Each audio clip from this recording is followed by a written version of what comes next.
Kita ngaji di Platinum yang pertama kali. Mudah-mudahan bisa berlanjut di pengajian-pengajian berikutnya bersama beliaunya. Wow. Assalamualaikum.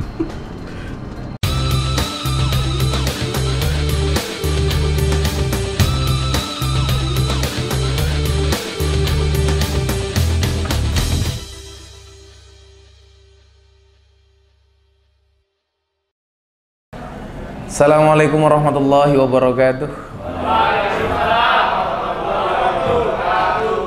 Hamdan wa syukranillah, salatu wassalamu ala rasulillah Sayyidina Maulana Muhammad ibni Abdillah, la hawla wa la quwata illa billah. Selamat sore, salam sejahtera untuk kita semuanya. Koheli, selamat Natal, damai Natal untuk kita semuanya. Amin.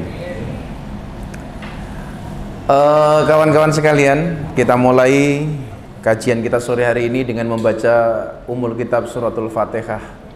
Mudah-mudahan Allah senantiasa menjaga kita, memberikan segala karunia dan kasih sayangnya, sehingga kita termasuk orang yang diselamatkan di dunia dan di akhirat. Ala diniyah wa ala kulli niyatin sholihah. Al-Fatihah.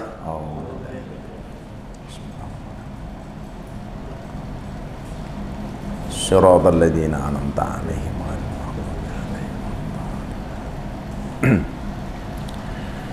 Saya ada satu cerita yang sebenarnya sudah sering saya ceritakan, bagaimana sebenarnya kita selama ini terlalu jauh dengan Tuhan. Ada seseorang yang datang ke rumahnya tukang potong rambut untuk minta dipotongkan rambutnya. Dia masuk ke dalam rumah itu, kemudian mulailah dipotong rambutnya. Begitu rambut mulai dipotong, sang tukang cukur ini ngomong, "Mas, kok kelihatannya Anda agamis banget ya?" Jadi penampilannya itu, performnya itu agamis banget. Walaupun sekarang penampilan agamis itu tidak menjamin. Saya sering mengatakan, jangan lihat orang dari luarnya. Saya ulangi, jangan lihat orang dari luarnya.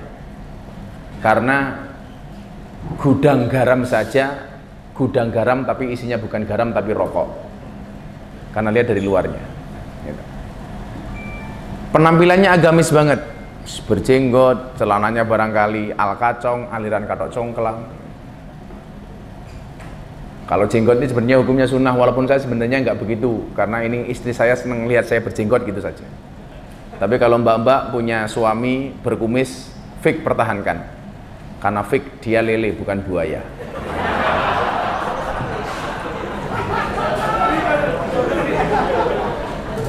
Karena mbak-mbak itu aneh. Mbak-mbak itu aneh bro. Anehnya di mana? Senengnya mainan air, tapi nggak suka dengan buaya. Itu mbak-mbak. Saat itu sang tukang cukur mengatakan begini, "Mas, Anda kok agamis banget ya? Anda mau nggak saya kasih tahu?" "Apa-apa?" "Menurut saya Tuhan itu tidak pernah ada. God is nothing. Tuhan itu nggak ada. Buktinya apa?" Orang ini tanya. "Coba Anda lihat. Kalau memang Tuhan itu ada, kenapa sampai hari ini ada orang miskin nggak bisa makan, ada orang terlantar nggak bisa sekolah, ada orang sakit nggak bisa berobat? Kemana Tuhan melihat anak miskin? Kemana Tuhan melihat orang sakit? Kemana Tuhan ketika melihat orang terlantar? Berarti Tuhan tuh nggak ada." Bullshit dia bilang. Orang ini mikir. Dia pikir lama. Bener juga cangkeme wong iki dia bilang. Sesaat kemudian selesai rambut dipotong, dia keluar dari rumah. Dari rumah tukang potong rambut ini. Begitu dia mau keluar, Allah langsung kasih jawaban terhadap pernyataan si tukang potong rambut. Apa jawabannya? di depan rumah tukang potong rambut ada orang yang rambutnya gondrong gimbal acak-acakan. Ada orang gila yang rambutnya gondrong gimbal acak-acakan. Jangan bilang mirip Gus Miftah. Dia nggak jadi pulang, pintu kembali ditutup. Begitu pintu ditutup, dia masuk ke dalam rumah tukang potong rambut dan dia katakan kepada tukang potong rambut, "Hei Pak, Anda sekarang saya kasih tahu." "Apa Mas?" "Ternyata di dunia ini tukang potong rambut itu tidak pernah ada." Kaget dia. Kok cangkemmu bosok? Kenapa kamu ngomong seperti itu?" Coba sekarang Anda lihat Pak, kalau memang tukang potong rambut itu ada, kenapa sampai hari ini ada orang yang rambutnya gondrong gimbal acak-acakan? Kemana tukang potong rambut? Mudar aku ya. Akhirnya dijawab sama orang ini, "Hei Mas, Anda saya kasih tahu, kalau hari ini ada orang yang rambutnya gondrong gimbal acak-acakan, bukan berarti tukang potong rambut itu tidak ada. Tapi salah mereka, kenapa tidak mau datang ke rumahnya tukang potong rambut untuk saya potongkan rambutnya?" Apa jawaban orang yang luar biasa ini? Sama Pak, kalau hari ini ada orang miskin gak bisa makan, anak terlantar gak bisa sekolah, orang sakit gak bisa berobat, bukan berarti Allah itu tidak ada, bukan berarti Tuhan itu tidak ada. Tapi salah mereka, kenapa tidak mau datang kepada Allah Subhanahu wa Ta'ala? Kenapa mereka tidak mau datang kepada Tuhan? Artinya apa? Kita itu punya masalah, kita itu kekurangan, kita itu sakit, kita itu nggak bisa makan, bukan karena Tuhan nggak care dengan kita, tapi karena kita selama ini nggak pernah care dengan Tuhan. Apapun agama kalian, kita nggak pernah care. Bahkan kita menempatkan Tuhan itu seperti ambulan. Kalian tahu sifatnya mobil ambulan? Hanya dicari saat darurat saja. Kalau kita senang, lupa dengan Tuhan. Baru ketika susah, nangis-nangis sama Tuhan. Lan duwe gacuan duwe cewek lali karo Gusti Allah. Bahkan status ning WA, "Bojomu semangatku." Begitu mulai putus, lali. Cangkeme ngopo meneh? Ya. Artinya apa? Tidak ada satu alasan pun bagi seorang hamba, apapun agama kalian, dimanapun kalian bekerja, apapun profesi dan karir kalian, untuk lupa dengan Tuhan. Karena jelas kita bisa berkarir karena ridho Tuhan. Kita bekerja karena dikehendaki oleh Tuhan. Kita makan dan minum, semuanya dikehendaki oleh Tuhan. Tetapi saat-saat seperti itu kita sering melupakan Tuhan. Ini bahaya. Maka begitu kemudian kita dikasih 10 bulan corona. 2020 itu kan bulannya cuma 2, Januari dan Februari. Setelah itu udah nggak ada bulan. Maret sampai sekarang sudah nggak terasa ada bulan. Baru kemudian kita terasa, ternyata kuasa Tuhan begitu luar biasa. Nah, kawan-kawan begini, jangan sampai kita memandang Tuhan ini seperti ambulan yang tadi saya bilang. Seperti ambulan, kita cari ketika darurat tok. Lagi duwe bojo lali karo Gusti Allah. Begitu bojone dipek karo pelakor baru, ya Allah, dihancuk pelakor nika ya Allah. Makanya Mbak ingat, jangan kamu bilang, saya nggak perlu dandan, saya nggak perlu nyalon, saya udah punya suami kok. Kamu lupa, pelakor tuh lebih angker daripada kuburan.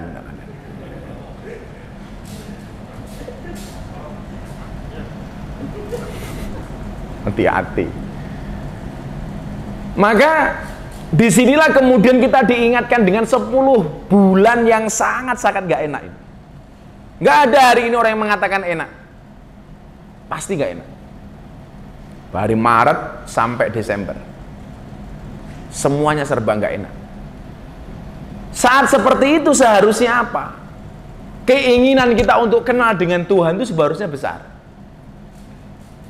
Apapun agama kalian. Makanya barangkali saya itu termasuk tokoh muslim yang kalau Natal itu paling banyak mengucapkan selamat Natal melalui HP saya. Kenapa? Karena teman saya Nasrani terlalu banyak di HP saya. Teman saya non Islam itu terlalu banyak. Walaupun orang mengatakan, Miftah kafir, melu-melu ngomong Natal dan sebagainya. Mbok yo men kafir cangkem-cangkemku dhewe ya. Dia masuk gara-gara saya mengucapkan selamat Natal, keimanan saya jadi hilang. Masuk ke Wali mengatakan selamat Idul Fitri, Nasrani jadi hilang kan juga mungkin. Ya. Saya itu kalau tetangga saya pendeta itu ulang tahun, saya doakan selamat ulang tahun ya Pak Pendeta, semoga panjang umur. Apa ditompo Gus? Halah kok dadak takon, tompo ora tompo kira urusane cangkemmu. Apa ana pahalane Gus? Saya bukan panitia pahala. Ini kita kerasa banget. Hari ini apapun agama kalian butuh dengan Tuhan. Makanya saya biasa hari Sabtu itu saya WA teman-teman saya Nasrani, ayo ke gereja. Hari Jumat saya mengingatkan anak-anak saya, ayo Jumatan, karena bagi saya asik. Cuman kadang-kadang teman-teman saya Nasrani, ayo kamu ke gereja, jawabannya yang nggak enak. Sorry Gus, kenapa? Gereja saya gereja negeri, maksudnya apa? Sabtu Minggu libur. Ya Natal ya tanggal merah, aku berarti ratau Natalan kok ngarang wae.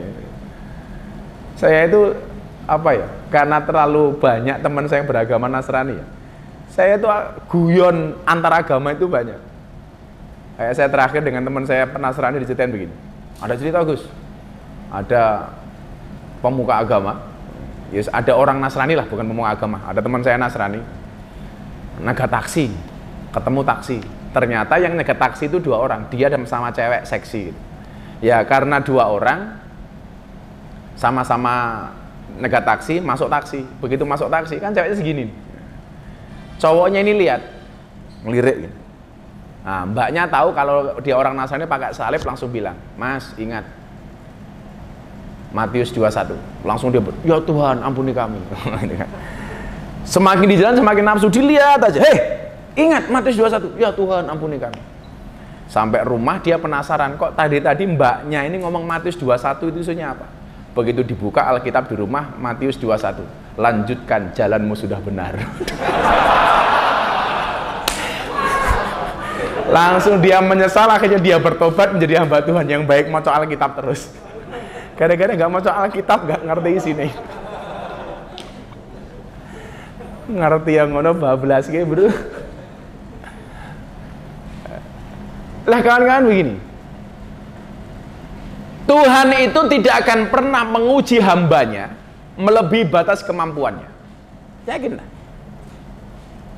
Tuhan tidak akan pernah menguji kita melebihi batas kemampuan kita. La yukallifullahu nafsan illa wus'aha. Kenapa sampai hari ini sudah 10 bulan corona di Indonesia kok belum berakhir? Karena Tuhan masih yakin orang Indonesia masih kuat dengan ujian ini. Coba Anda bayangkan, 2 bulan yang lalu bintang tamu saya di ngobrol bareng Gus Miftah iNews TV itu Pak Menko Erlangga. Dia bilang, bulan ini kita resesi Gus. Tapi Anda lihat, Indonesia resesi, tapi tingkat ketahanan ekonominya lebih hebat daripada Eropa. Jerman itu Brompton nggak laku sepeda Brompton. Di Indonesia Anda lihat, habis. Toko-toko sepeda itu habis semua. Coba, harga 50 juta kebeli, road bike ratusan juta habis. Ini hanya terjadi di Indonesia. Mana aku batin, jarene corona. Kok kabeh sepeda entek. Ketok iyo Platinum ki jam 10 wis tutup.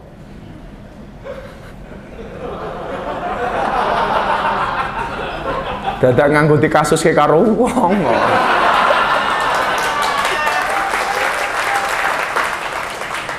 Tapi nyatanya kita masih happy gitu. Artinya apa? Yang dikatakan Tuhan itu betul-betul terjadi hari ini. Tuhan tidak akan pernah memberikan ujian melebihi batas kemampuan kita. Coba lihat aja. Ini Mas Indra ini ikut saya sejak beliau ini jadi germo. Sejak punya rumah bordil yang dulu berpenghasilan puluhan juta bahkan ratusan juta. Tapi selama itu dia tidak mendapatkan ketenangan, dia tidak mendapatkan kebahagiaan, penghasilannya puluhan juta, motornya randuwe. Padahal seneng karo LC itu kok kayak motor. Iya. Lu itu fakta. Jadi LC ini tuh kok kayak motor, saya numpaki motor, saya numpaki motor, saya numpaki LC. Itu lagi.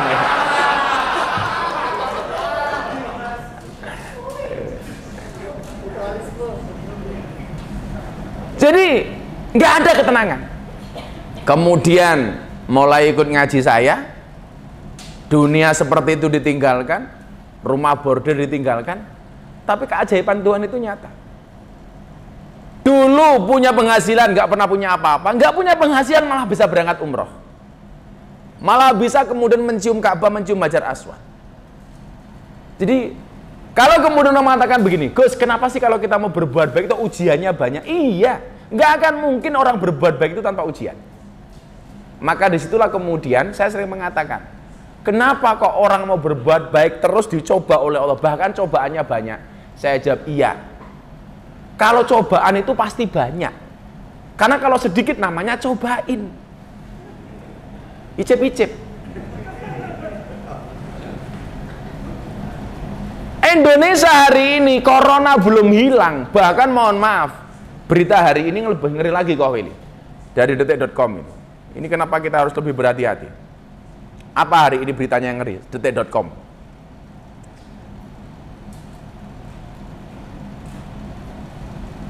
Mutasi corona D614G yang dari London itu sudah terdeteksi di wilayah Yogyakarta dan Jawa Tengah.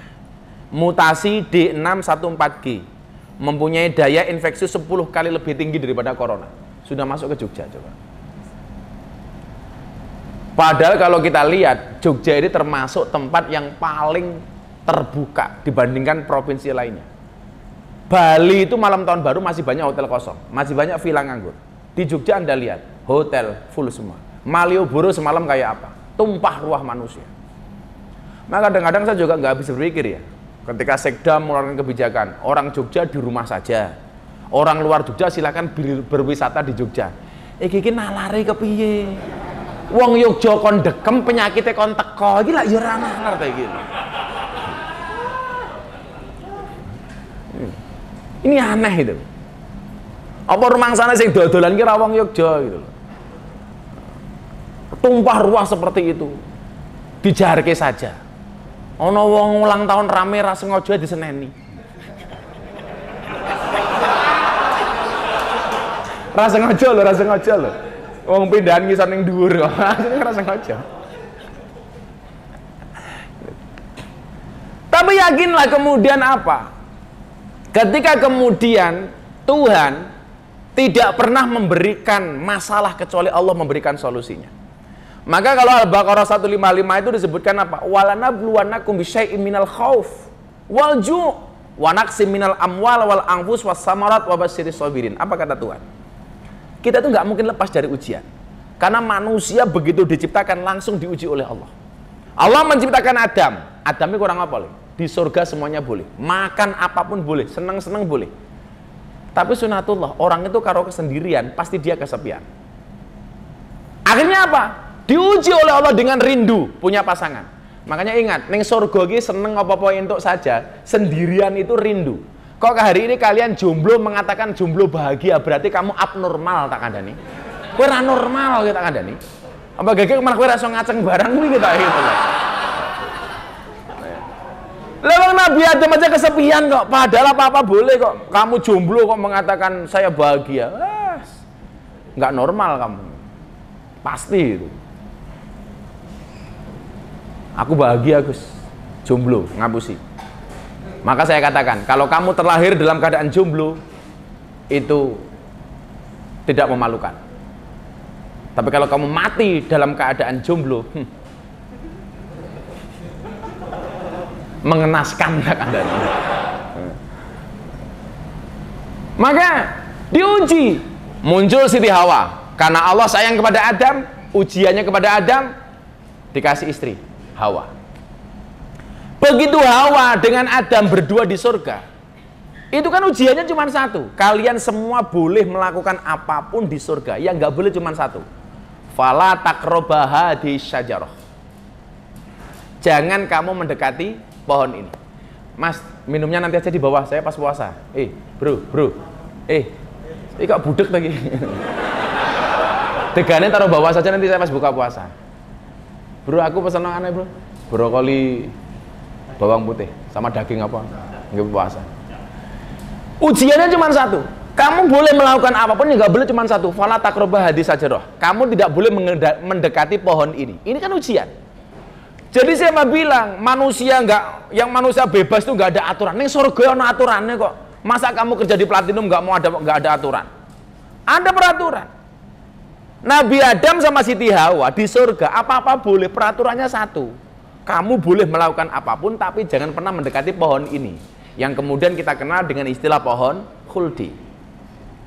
Tapi ternyata apa? Ujian itu berlangsung karena setan itu nggak mau manusia itu bahagia. Makanya kemudian dikatakan innahu lakum aduwwum mubin. Setan itu adalah musuh kamu yang paling nyata. Maka saya katakan, setan itu tidak mencuri rumahmu, tidak mencuri HP-mu, tidak mencuri hartamu. Tetapi setan senantiasa mengintai imanmu dan berusaha mencurinya darimu. Kenapa? Karena setan tahu harta yang paling berharga bagi manusia adalah iman. Jadi jangan sampai kehilangan iman. Kamu kerja di sini silahkan, tapi jangan sampai kehilangan iman. Dibujuk ini si Hawa oleh iblis. Wah, apa iblis? Kamu tahu nggak kenapa pohon ini nggak boleh kalian dekati? Emang kenapa? Karena dari sekian makanan di surga yang paling enak itu pohon ini, buah dari pohon ini. Hawa terbujuk. Akhirnya dia apa? Ngerayu Adam. Makanya kalian para cowok jangan kaget kalau cewek sukanya ngerayu, itu sejak zaman Nabi Siti Hawa. Dan ketika laki-laki dirayu kadang-kadang jatuh, itu sejak Nabi Adam. Nabi Adam percaya dengan rayuannya si Hawa. Sing cilaka ki wong lanang gaweane ngerayu. Lah kuwi malah bahaya kuwi. Berarti gedhe lanang isine wedok. Istilah Laura lah, lanang ora wedok ora ngene lah. Biasanya jenenge Sucipto. Susune lancip diganjel botok. Kayak saya kalau di Bogem tuh Mas Eli. Itu kan banyak banci-banci itu. Lah, kalau saya ada pengamen di situ, mobil tak buka, tak tanggap malah. No Gus Miftah. Kasih 10 ribuan. Ya Allah, senengnya romo. Lebokke susu sel. Kaos kaki ini tiba brojol.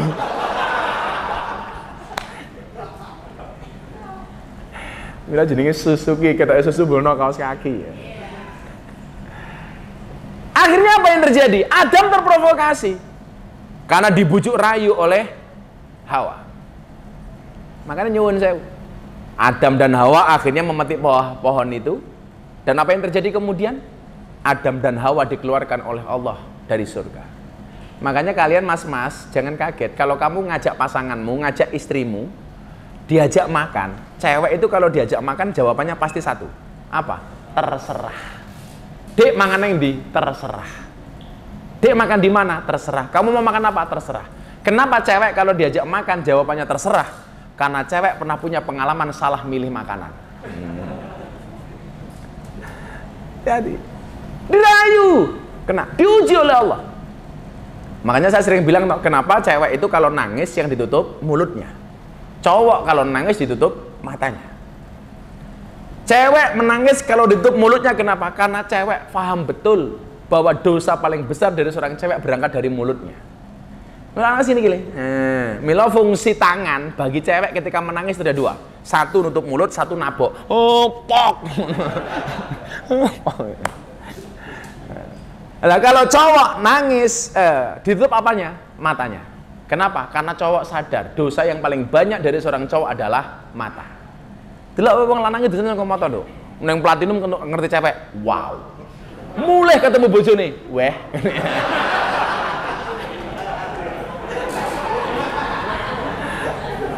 Mata codot ya. Yang saya curiga itu ada cowok nangis yang ditutup mulutnya lah ini. Gitu kan.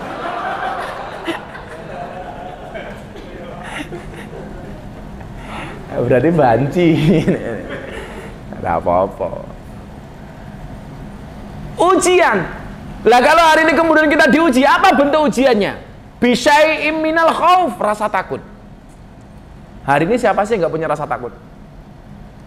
Terutama takut dengan corona. Mas Anies Baswedan sudah hampir sebulan kena corona. Jadi 2 minggu setelah ketemu saya, dia positif corona. Saya itu bersyukur banget ya. Saya ketemu Mas Anies Baswedan. 2 minggu setelah itu beliaunya positif. Saya tes negatif. Saya ketemu bintang tamu saya di TV itu Bu Menaker, Ida Fauzia. 2 minggu kemudian positif, saya negatif. Saya ketemu dengan Sekda DKI. 2 minggu kemudian beliaunya positif, bahkan meninggal dunia, saya negatif. Saya ketemu Nusron Wahid 2 minggu kemudian dia positif, saya negatif. Karena saya punya resep itu tadi, hidup saya buat enjoy saja, olahraga, seneng, imun, makan yang banyak, semua. Jadi ya jangan stres, karena kalau kita stres imunnya akan menurun, kalau menurun pasti kita akan kena sakit. Dan dulu digawe enjoy, maka yang video saya viral hari ini, sambutan saya di Jawa Pos, saya mendapatkan anugerah Gus Milenial 2020, saya bilang, orang itu sakit akar masalahnya ada 4. Pola makan, pola pikir, pola hidup, dan kakean pola. Nah, gitu kan pola ya. Wongnya ya tekoi. Ya melu guyu gitu loh. Orang saya kan pola gitu. Makanya pikirannya slow-slow saja. Maka saya bilang, orang gila itu nggak pernah sakit. Sampai hari ini nggak ada orang gila yang kena corona. Bahkan orang gila itu jarang sakit. Kehujanan nggak pilek, makan sego bosok, wetenge yo ora mules. Tidur di pinggir jalan nggak pakai selimut, nggak masuk angin. Buktinya nggak ada orang gila minta keroan. Orang ternyata rahasia kenapa orang gila itu badannya nggak pernah sakit, satu, karena mereka nggak punya banyak beban pikiran. Nah, makanya kalau kawan-kawan platinum pengen sehat terus gampang dadi wong. Kok dadi wong edan? Dadi wong sing ora kakean pikiran, goblok. Malah dadi wong edan. Aja kakean pikiran itu loh. Yo, seneng cewek dilamar, ora tampa ya wis golek liyane ngono wae, mosok mok pikir, wah. Jerawate nambah gede ngono. Ya rasa dipikir. Kalau kamu seneng ada cowok seneng sama kamu, Dok, langsung kamu bilang, "Mas, kalau kamu seneng sama saya, lakukan satu di antara 2. Apa? Halalkan atau tinggalkan." Wah, ngono. Wong lanang iki cangkeme basa kok, "Dek, aku cinta sama kamu. Lautku seberangi, langit akan kudaki." Alah, matamu kau cedak kowe ora iso mara kok. Kau ane ngarep kowe ora mak parani kok lautku seberangi cangkemmu, Mas. Ndobos. Bilang babake langsung seneng gue mau. Aja modal murahan, Dok. Tahu bulat 500-an cilik digoreng. Lah ya toh, tahu bulat cilik digoreng dadakan 500-an kok. Mosok nakmu enak modal gratisan. Ada.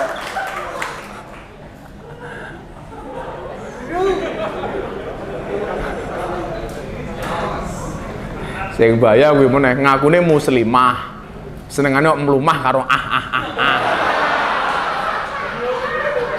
Bagi sajane muslimah apa Kim Cili Syariah.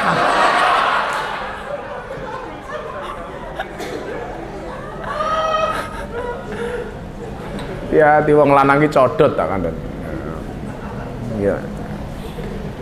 Minal khauf, diuji dengan rasa takut, khawatir, takut mati, jomblo nggak bisa nikah, macam-macam. Nikah takut nggak punya anak takut nggak bisa nyekolah ke anak, masa depan anak bagaimana, terus diuji oleh Allah.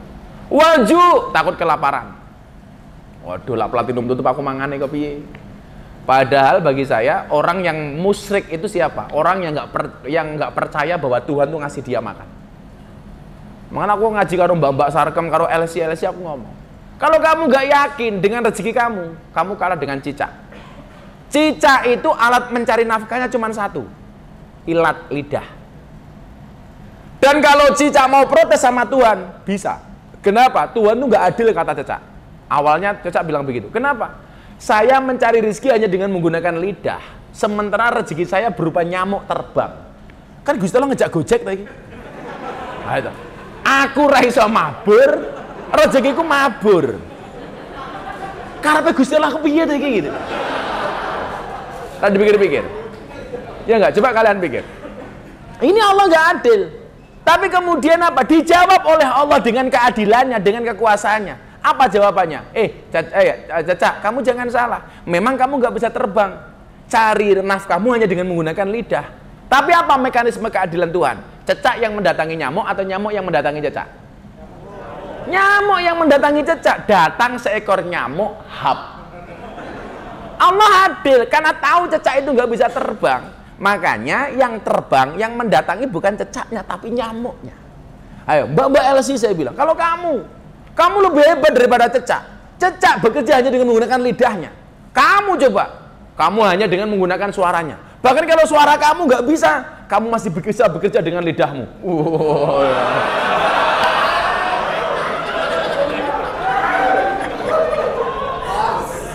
Urung tekan aku. Wa naqsim minal amwal, takut kekurangan. Ya, kekurangan harta. Jangankan kalian, bahkan terbesit di otak bosmu sekalipun kayak Koheli, masih takut. Wa naqsim, waduh lah tutup terus kepiye iki. Pasti semuanya. Ya kan? Wa naqsim minal amwal wal anfus, takut mati. Coba. Ustadz Yusuf Mansur kemarin kena COVID 20 hari. Beliau bilang sama saya, seminggu itu kalau kemudian dia nggak telat dibawa ke rumah sakit bablas, bro.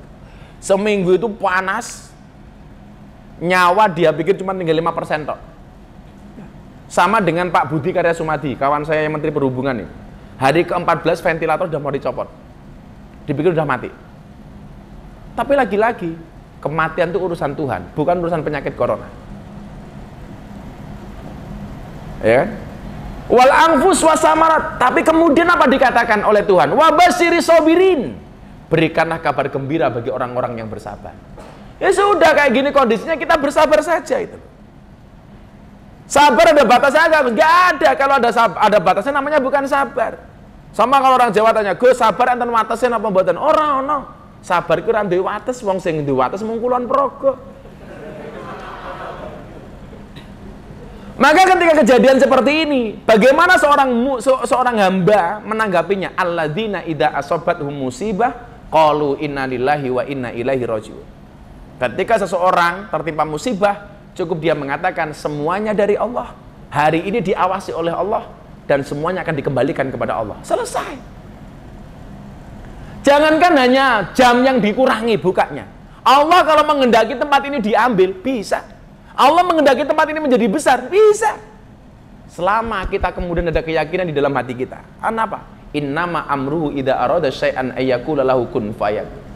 Ketika Tuhan berkehendak, cukup mengatakan kun, jadi, fayakun, maka jadilah. Saya punya teman, ya mohon maaf yang tadi saya bilang, kan jamaah saya banji itu kan banyak banget. Bah, saya itu pengen normal, tapi belum bisa, gimana ya, bah?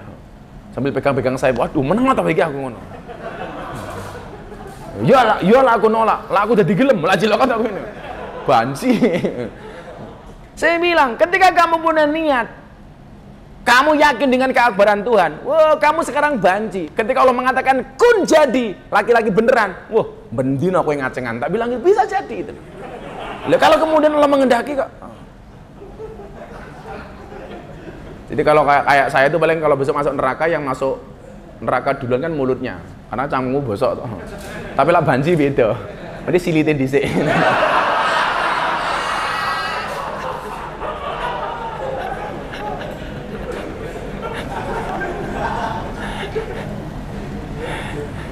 Saya itulah ngomong teman-teman saya, jamaah saya banci ki kelingan pas umroh. Aku ki umroh jamaah aku banci 5. Jadi dia tuh nggak mau apa-apa tapi berangkat umroh sama saya mau. Tak suruh manasik latihan umroh nggak mau. Begitu sampai Madinah nggak mau tidur sendiri.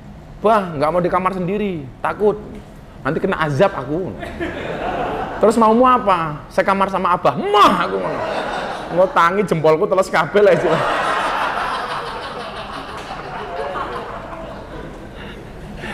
Akhirnya begitu dari Madinah kan pindah ke Mekah untuk melaksanakan prosesi umroh.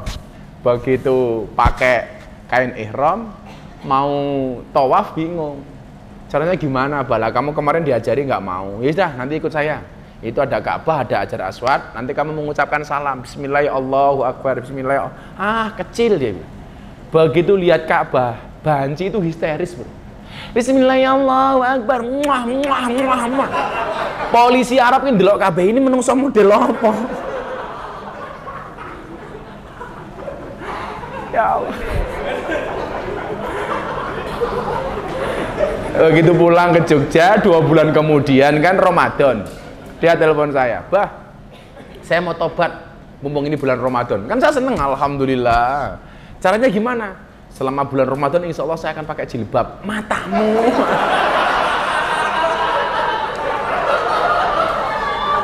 Lanang jilbab. Dan saya itu apa ya? Saya nggak, kalau kemudian ada tokoh agama mengatakan, oh saya nggak benci sama sekali. Saya itu mau dengan pembuat maksiat sebesar apapun, saya nggak pernah merasa benci, jijik. Orang minum, orang apa, saya nggak pernah. Karena saya punya prinsip, ketika kamu duduk bersama ahli maksiat, jangan pernah ceritakan masa lalunya, tapi temani dia untuk merangkai masa depannya yang lebih indah. Itu saja kalau saya. Ayo bareng-bareng ditoto itu. Jangan kemudian menghakimi masa lalunya. Kita tuh kan nggak adil ya. Saya selalu mengatakan orang baik sama orang jelek itu lebih fair orang jelek. Banyak orang jelek yang berharap berdoa pengen jadi orang baik, tapi orang baik jarang yang mendoakan orang jelek. Orang jelek ketika lihat orang baik itu ngiri, saya pengen seperti beliaunya. Tapi orang baik melihat orang jelek biasanya apa? Menghakimi, menyalahkan. Maka saya mengatakan orang baik dan orang jelek itu lebih fair orang jelek. Saya duduk di teras kafe, mau pengajian, ada mbak-mbak LC, di depan di jalan Seturan itu ada orang rombongan mau berangkat pengajian, pakai sarung, pakai kopiah. Mbak-mbak ini mengatakan apa?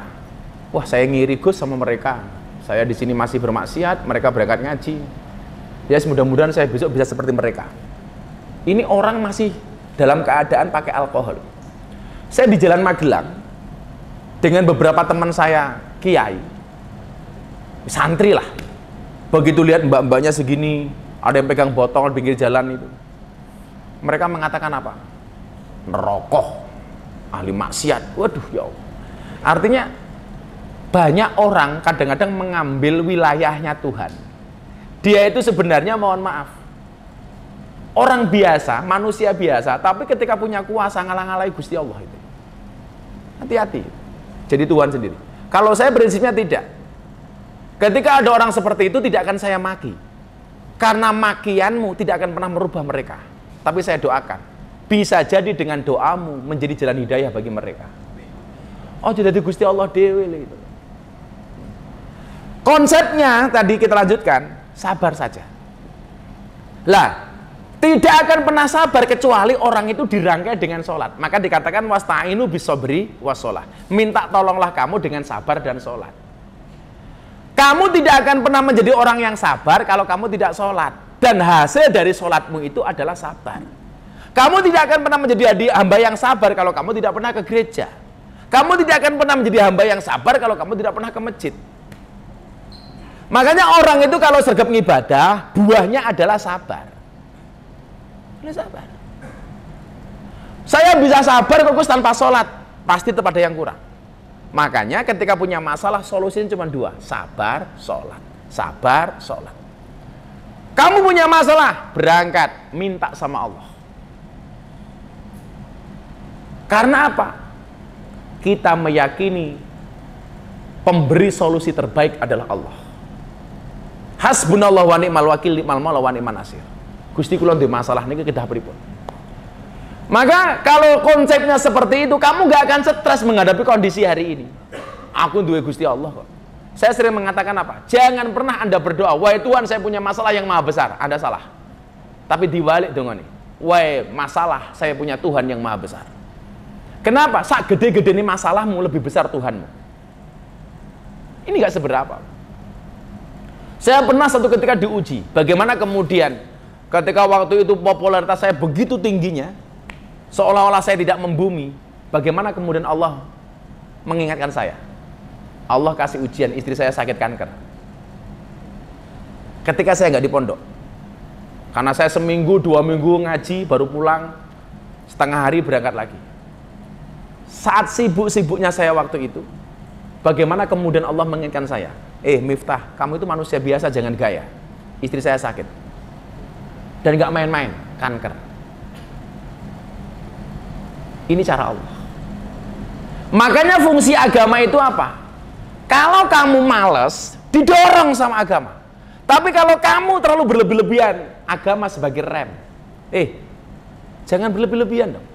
Makanya dikatakan innallaha la yuhibbul musrifin. Allah itu tidak menyukai orang yang berlebih-lebihan. Perkara halal saja berlebih-lebihan nggak bagus, apalagi yang haram. Ibadah saja berlebih-lebihan nggak bagus, apalagi maksiat. Orang sombong dengan ibadahnya saja nggak bagus, apalagi sombong dengan kemaksiatannya. Nggak bisa saya mengatakan, wong sakmene iki sing paling sering ibadah aku. Ngaji, sholat ning masjid, nggak boleh. Apalagi kamu maksiat kok bangga. Hah, sak platinum iki sing paling hebat mabuk aku. Koh weli sak botol mabuk aku 3 botol tak untal sak botole. Ora apa-apa umpamane. Kayak saya bilang sama Mbak Sarkem, wah lonte sing paling laris ya aku. Kowe peng pisan lemes, aku peng 7. Tamuku sing lemes. Hebatnya di mana itu? Kayak aku yang ngono padane lho. Server platinum sing paling ampuh aku ben bengi mulih oleh pedotan matane.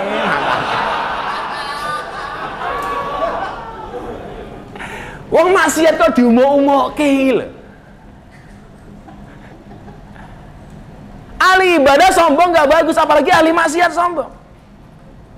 Tapi ingat, ahli maksiat yang sombong, mohon maaf, ahli ibadah yang sombong dengan ibadahnya tidak disukai oleh Allah.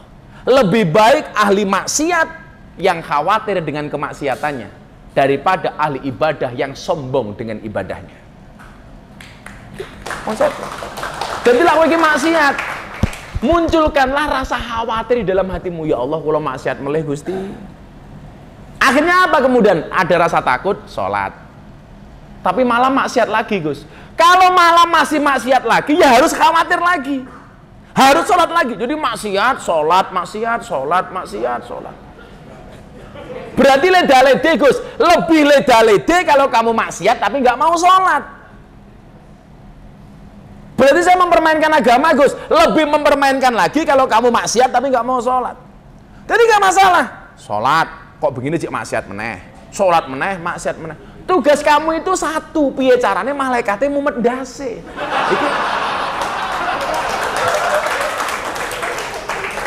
Iki jadi menungso model apa ta iki? Karena saya meyakini senikmat-nikmatnya maksiat itu pasti ada titik jenuhnya. Senikmat-nikmatnya orang mabuk itu pasti ada maksimalitinya, ada maksimalnya. Nggak mungkin. Lah, kalau orang maksiat saja bisa berhenti, ya kan? Nggak mungkin. Dia tuh mabuk terus. Pasti ada titik jenuh. Kohweli meyakini nggak mungkin di antara kalian yang pengen kerja di platinum selama-lamanya. Nggak ada binaan saya PSK di Sarkem yang pengen jadi PSK selama-lamanya. Kalau toh PSK-nya pengen jadi PSK selama-lamanya, tamunya sih mau. Karena tamunya mati dhisik. Iso keracunan. Susu kadaluarsa. Kamu jadi server sampai umur 30, 35 harus ganti yang muda lagi. Kan begitu, memang kodenya seperti itu. Lah kalau orang bermaksiat saja itu ada titik jenuhnya. Bagaimana kemudian saya nggak bersemangat bahwa kemudian mereka juga punya potensi hidayah? Maka terakhir ya, sebelum saya buka puasa, nanti kita akan jawab. Setan kan menggoda kita dari empat sudut: depan, belakang, kanan, kiri. Satu-satunya tempat yang setan tidak bisa menggoda itu dari mana? Dari atas. Saya ulangi, setan itu menggoda dari depan, belakang, kiri, kanan. Digoda dari sini, digoda dari depan. Rasa percaya kalau akhirat itu tidak ada setan. Dari belakang, ala rasa ngaji, anak bojomu ilo nang omah kalian. Dari kanan segini ini. Tapi setan tidak bisa menggoda kita dari sisi atas. Kenapa? Karena atas ini adalah jalan hidayah, jalannya Tuhan.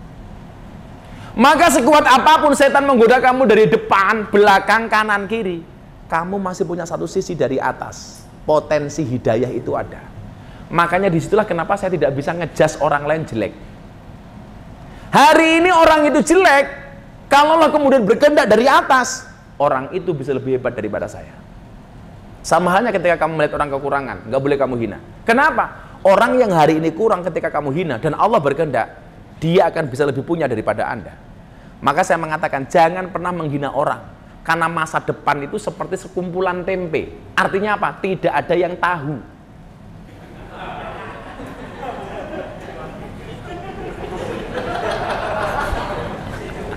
Gak ada yang tahu. Jalan hidayahnya dari sini. Kamu bermaksiat dari depan bisa, bermaksiat dari belakang bisa, dari kanan kiri bisa, tapi dari atas nggak bisa. karena ini prerogatifnya Tuhan untuk memberikan hidayah kepada kalian. Maka sekali lagi jangan berputus asa dengan keadaan hari ini. Kalau kemudian kita diuji hari ini dengan sedemikian luar biasa, karena Tuhan tahu bahwa kita mampu untuk menghadapinya. Maka saya sering mengatakan, bukan ombaknya yang besar, tetapi perahunya yang terlalu kecil. Bukan ujiannya yang besar, tapi iman kita yang terlalu kecil. Saya mengatakan apa? Berdoalah kepada Tuhannya corona, supaya corona segera dihilangkan. Jangan gara-gara corona kita kehilangan Tuhan. Ya, ada pertanyaan silahkan. Saya tak batal ke poso, udah maghrib ini kayaknya. Udah maghrib ya? Ya kalau enggak ya bayar request lah. Maghrib bayar request. Ada pertanyaan silakan. Nggak ada. Terima kasih. Mana? Oh ya.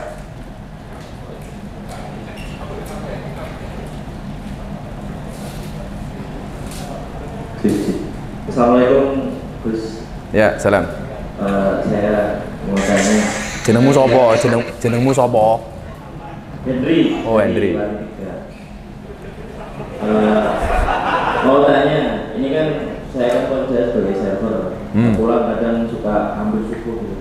Kalau misal pas subuh itu sholat itu gimana Gus? Ya ora apa-apa, apik. Posisi apa? Mabuk. Ya luwih apik mabuk sholat daripada mabuk ora sholat. Luwih apik kowe mati mabuk sholat kemudian mati daripada kowe mabuk ora sholat moro-moro mati. Ayo.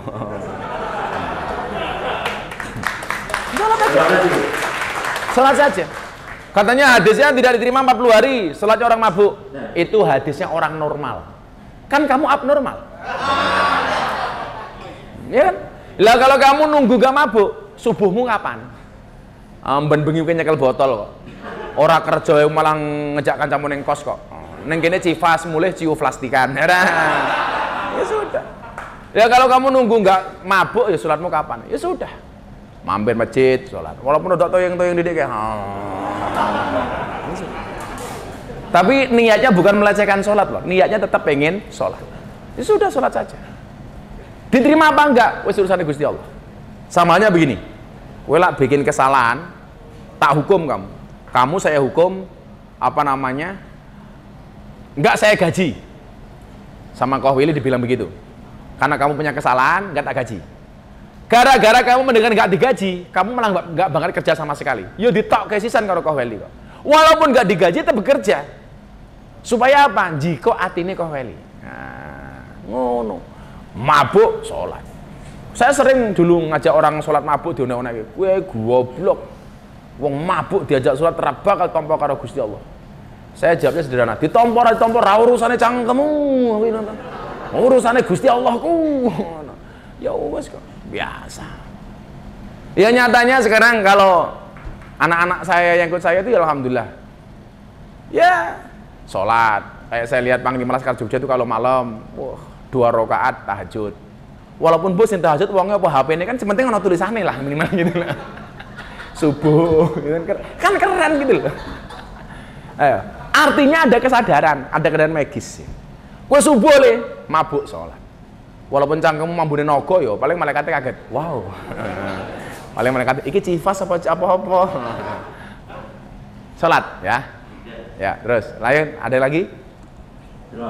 Ya, sama-sama. Yuk.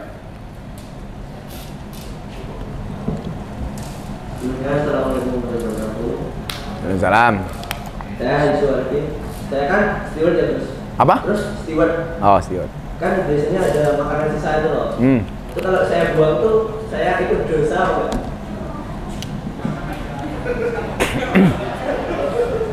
Jadi begini, ini konsep apa ya? Tak kasih tahu ya, sederhana banget. Saya punya guru namanya Habib Lutfi, Pekalongan. Habib Lutfi punya guru. Gurunya Habib Lutfi itu kalau mau makan, itu pakaiannya rapi. Pakaiannya rapi. Ketika Habib Lutfi bertanya, kenapa Kiai kok kalau mau makan pakaiannya rapi? Karena saya menghormati makanan ini. Saya punya teori begini. Kenapa orang Islam itu kalau berdoa mau makan Allahumma barik lana, berikanlah berkah kepada kami, bukan kepadaku. Kan doaan itu jamak. grammarnya itu kan plural bukan single. Berikanlah berkah kepada kami, bukan kepadaku. Ternyata jawabannya sederhana. Makanan itu bisa tersaji di hadapan kita, itu ternyata membutuhkan jasa sekian banyak orang. Contoh hari ini, Anda makan nasi. Nasi di hadapanmu, berapa yang terlibat dari nasi itu? Sekian puluh orang, bahkan ratusan orang. Coros yang paling gampang ya, dari kita macul, nandur, matun, ngusai manuk, panen, mepe gabah, digiling, dadi beras, kemudian sing liwet, sing mususi, yang menghidangkan di hadapan kita. Begitu kamu berdoa, ya Allah berikanlah berkah kepada kami, semua orang itu kamu doakan.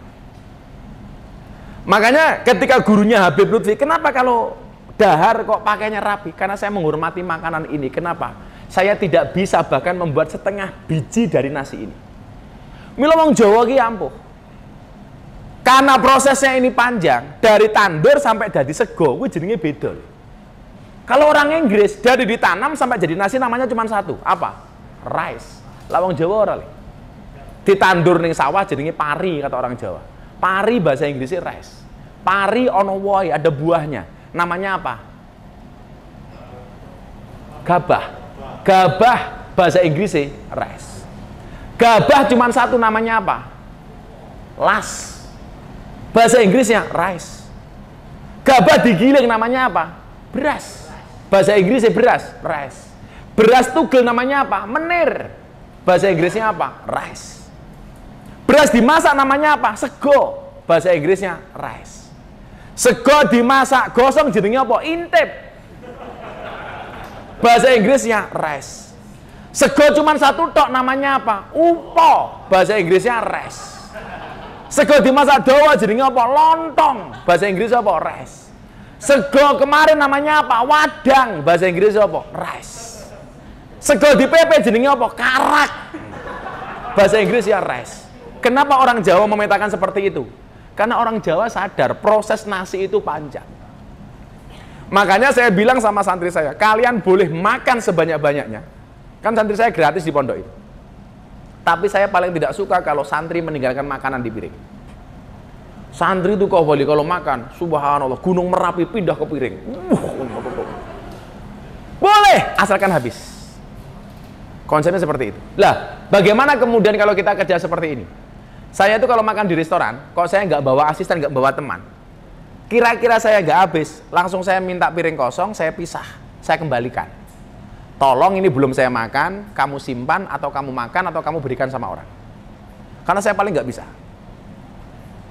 Coba Anda bayangkan, orang Indonesia itu jumlahnya berapa? 270 juta. Kalau sekali makan, orang Indonesia meninggalkan 1 upo. Berarti sekali makan orang Indonesia meninggalkan berapa upo? 270 juta upo. Berarti bukan upo lagi, itu upos. Coba Anda bayangkan. Lah memang kendalanya adalah kalau kita kerja di tempat seperti ini. Kalau kira-kira sisanya itu masih bisa dimanfaatkan, ya dimanfaatkan. Kalau nggak bisa ya terpaksa dibuang. Makanya teman-teman ya, apalagi musim-musim kayak gini lah, jangan menyia-nyiakan makanan lah. Saya tuh kenapa kalau wedding itu saya jarang makan di tempat. Karena mata saya itu nggak bisa melihat orang meninggalkan makanan semena-mena. Saya wedding dimanapun, nyumbang berapapun, saya jarang makan. Mendingan saya makan keluar. Karena saya malu lihat orang makan. Ya Allah, apalagi nyumbangnya, waduh, jan. Bakso dimakan pentolnya tok, mie-nya ditinggal. Cari sate, dimakan satenya tok, lontongnya ditinggal. Prasmanan ambil lagi. Padahal nyumbangnya mau 50.000. Dancuk itu loh.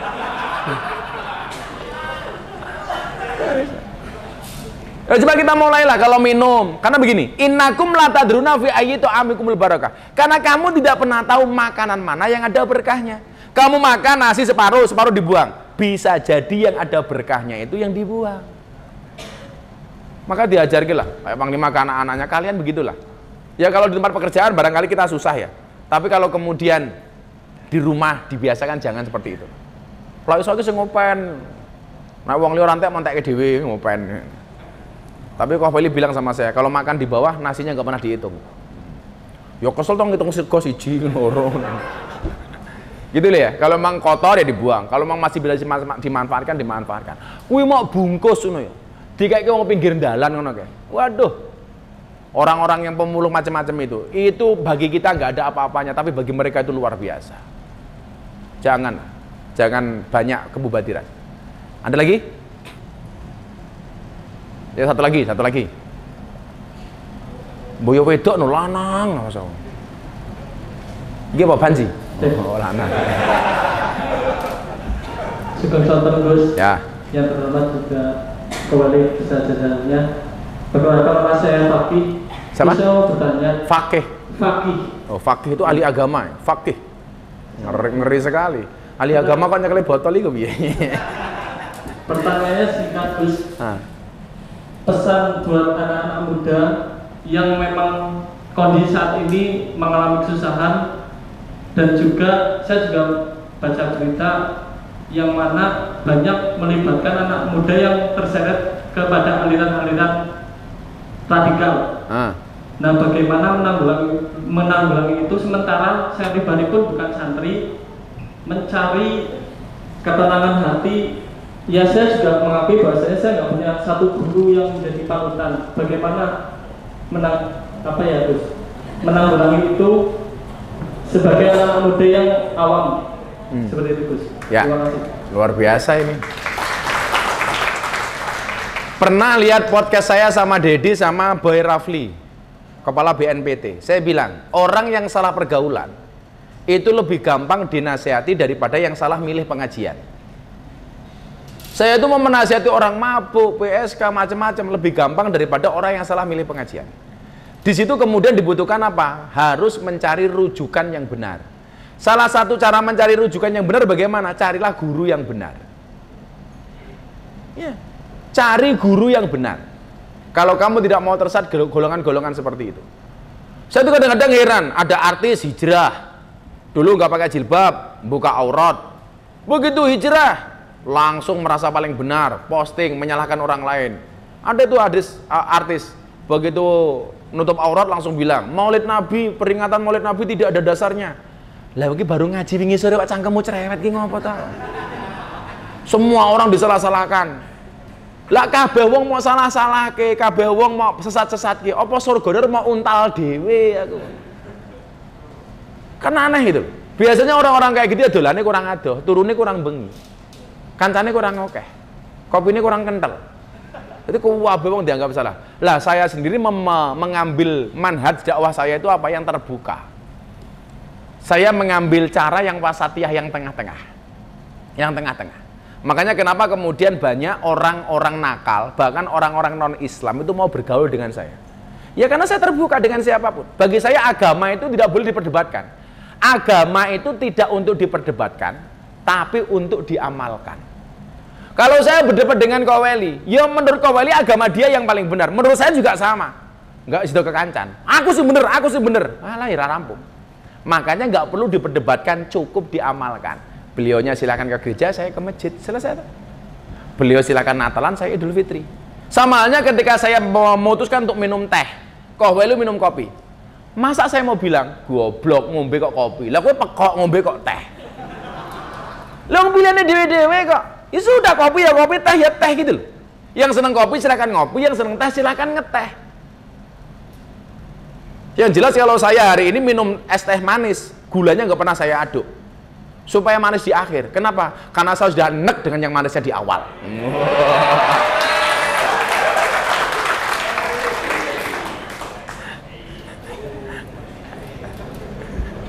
Ya kok ya. Manisnya mau neng awal tok jenenge hao bener ora. Ya sudah. Lah, kalau kita belajar agama, cari rujukan yang benar. Jangan kemudian kita cari guru ngawur. Cari guru yang ngawur. Dan saya itu cari orang yang mau toleran kayak saya gini. Ke tempat-tempat hiburan, ke klub malam macam-macam. Sampai hari ini saya belum dapat. Wes, saya ora kuat, Gus. Mosok aku diajak ngaji ning Sarkem. Lah ngopo? Engko gelem lebur, gelem metu. Ngono kuwi. Betah. Wah, tanya Panglima itu kalau saya ngaji di Sarkem itu dulu mbak-mbaknya itu. Mereka habis mandi pakai anduk. Monggo Gus, mampir. Ya Allah.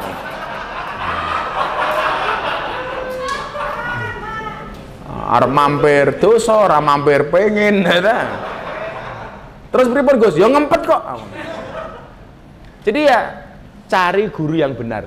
Hari ini banyak kesesatan itu terjadi, itu karena gara-gara salah milih guru. Makanya kenapa saya punya acara sekarang orasi gitu, obrolan seputar masalah dan realita hati. Saya buat sebulan sekali di Jogja itu, saya ngambil tempat di kafe-kafe kopi. Bahkan satu saat bikin di sini nggak masalah kok saya. Ya toh, di lantai 1 ngobrol itu kan, anak-anak kita undang, kita invitation ke sini ngobrol. Dan itu yang diobrolkan tidak hanya masalah agama. Jadi ketika tanya itu yang tanya begini biasa. Tanya takon dajjal, tanya takon apa lah. Saya mau tanya Gus tentang dajjal. Lah iki dajjal kok takon dajjal. Tanya toleransi, banci tanya. Jadi nggak masalah agama saja, tapi termasuk masalah-masalah kebangsaan. Kapan-kapan kita buat aku di bawah. Jadi saya live di YouTube, teman-teman datang, yang datang lintas agama, bahkan di situ ditulis agama apapun, golongan apapun, tidak harus pakai jilbab dan lain sebagainya, silakan datang. Saya kadang-kadang cuma buka 10 menit, setelah itu tanya jawab. 10 pertanyaan kita bahas 2 jam. Tapi ini menarik. Dalam rangka apa? Menanggulangi hal-hal seperti itu. Maka ya kita sama-sama berdoa, negaranya sudah kayak gini, penyakitnya sudah banyak, jangan sampai kemudian justru terpapar paham-paham radikal yang justru akan mengancam negara kesatuan Republik Indonesia. Terima kasih. Mudah-mudahan bermanfaat. Ya, mudah-mudahan ini bukan pertemuan pertama, tapi juga akan ada pertemuan-pertemuan berikutnya. Samalah kalau kamu nikah dengan janda. Begitu nikah bukan malam pertama, tapi malam terusan.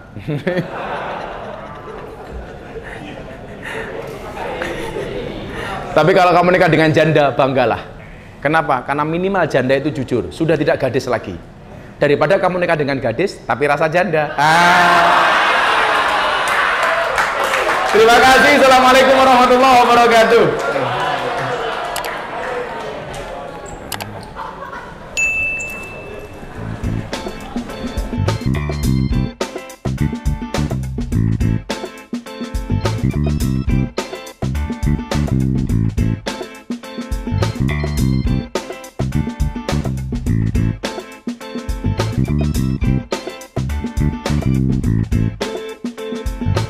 Thank you.